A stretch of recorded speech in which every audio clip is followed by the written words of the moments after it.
Hello there, boys and girls. This is Jandor. We're going to bring you a Dragon Age Origins playthrough. I know some of you guys were watching my solo Nightmare two-handed warrior game that I posted a while back. Good lord. I decided not to finish that one because basically I got to the Brooklyn Forest.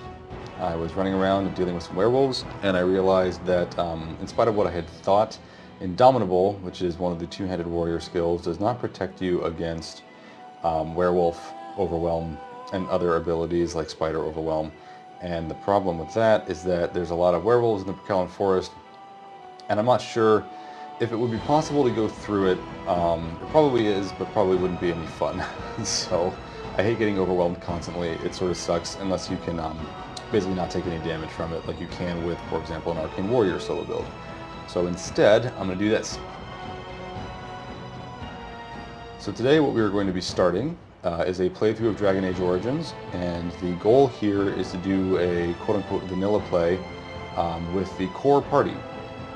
What I mean by this is I'm going to be playing without any of the special items you get through the Anniversary Edition or for pre-ordering, or that you get for completing the DLC, stuff like that, in order to avoid any extra cheesy stuff at the beginning.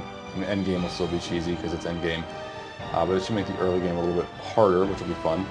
And I'm also only going to use party members. The only party members I'll be using are Morrigan, Alistar, and the dog. And there may be exceptions, for example, in the Circle Tower, where you have to take Wynne unless you kill Wynne. And I usually don't kill Wynne because I like Wynne. She's, you know, everybody's favorite grandma, also is a badass spirit mage, also is possessed by a spirit, and is otherwise totally awesome. So I might decide not to kill her, because, you know, that sucks, killing her, and instead have her along. But generally speaking, unless I am forced to, the goal will be to only use those 3 party members. Additionally, there are some mods which you can find in the comments below, or the description below, rather, that I'll be using. They're almost entirely cosmetic, like Dragon Age Redesigned and improved atmosphere and some extra hairstyles and crap like that.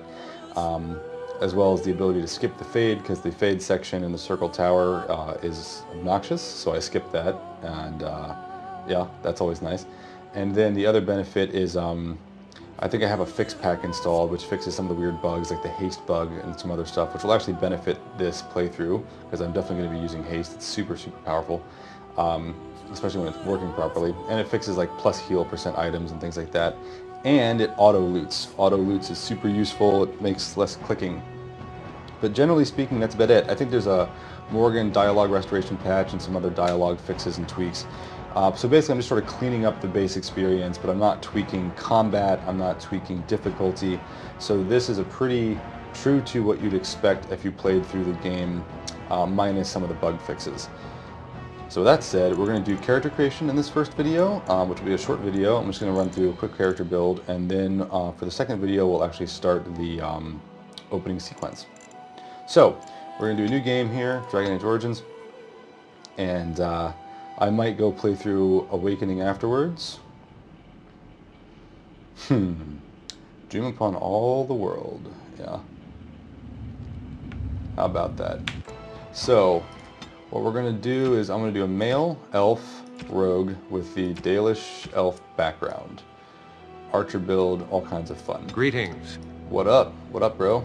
Alright, so we're going to be called, of course, Jandor. And what I want to do is not use a preset.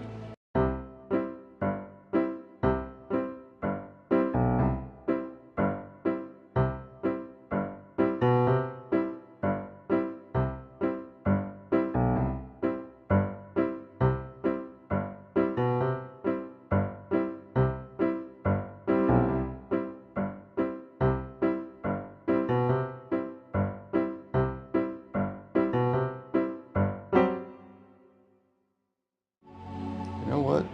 Done. Okay, now for the fun bit. Alright, so to start things off, here's our cool dude. So when we get to the attributes here, what I'm going to be doing is I'm going to be giving him a couple points in strength so I can wear some like leather armor and stuff early. And then a point in dex, and then a couple points in cunning. And we'll be putting a bunch of stuff into dex. Basically I'll be going like dex, strength, until I get my strength to about, I think, 16. I can make up, I want to get to about 20 strength, but I can make up some of that with items, so that I can wear certain types of armor. So, and the main reason we're going to keep our strength low is because we're going to be making use of a rogue talent that lets you use your cunning instead of your strength for damage. And cunning is more useful for rogues in general, so there you go. So, starting attributes, and then starting ability, or starting skills, yeah, poison, that's good. So we're definitely going to want coercion. I do need combat training too, but I like having coercion. It's a fun skill. So we're going to take 1 point in it to start. I think might need to do combat training. Let's double check, because we're going into the archery school. So we have dirty fighting, fine, whatever. We do want deft hands, and we're going to be going for the defensive fire build. So defensive fire build is the way to go. So that means melee archery, and yes, I do need combat training to start, and then we're going to be picking up coercion as soon as possible. So melee archer, dirty fighting below the belt, and we're going to be moving towards defensive fire, and then we're going to be taking master archer, and that's probably the only stuff I'm going to be taking out of this tree. I might go down to like scatter shot, but basically I'm just going straight up this line, and then everything else to start with is going to be in this tree and is going to be in the specializations. I might pick up stealth, for example, but most of what I'm worried about is deft hands, just up to device mastery. I want to get to lethality, don't really care about evasion. Don't really care about any of this. So basically it's just I need lethality, I need this, and I need this. And that's pretty much the entire build. So everything else is sort of gravy at that point. We're playing on Nightmare, and here we go.